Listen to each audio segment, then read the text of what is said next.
Рай мен ерке трендке айналдырған жұлдызды некелер жалғасуда.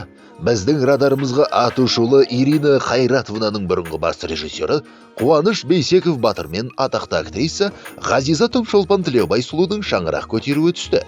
Ирина Қайрат қызының бейне клиптерінің бұрынғы бас режиссері Қуаныш 27 жаста, ал Ғазиза 26 жаста. Қуаныштың таңдаулысы актриса Ғазиза Таңшолпан Тілеубай. Бойжеткен қазақ көрермендеріне бірқатар тележобалардың арқасында таңылды. Шығармашылық жолы Рүстем Әбдірашевтің Қазақ хандығы Алмас Қылыш фильмінде және Алтын тақ телехикаясында бұрындық ханның әйелі Қызданай рөлін керемет ойнап шыққан. Раббымыздың рұқсатымен некемізді қидық, деп жазды режиссер Инстаграм парақшасында. Жастар қарым-қатынастарын жарнамаламады. Дегенмен жанкүйерлердің болжамы расталды. Ғазизаның бірінші некесінен ұл тәрбиелеп отырғаны белгілі. Бойжеткен актерлік мансаппен қатар бизнеспен де айналысады. Сөйтіп ол ұлттық киімдер тігетін өзінің жеке киім бренді бар.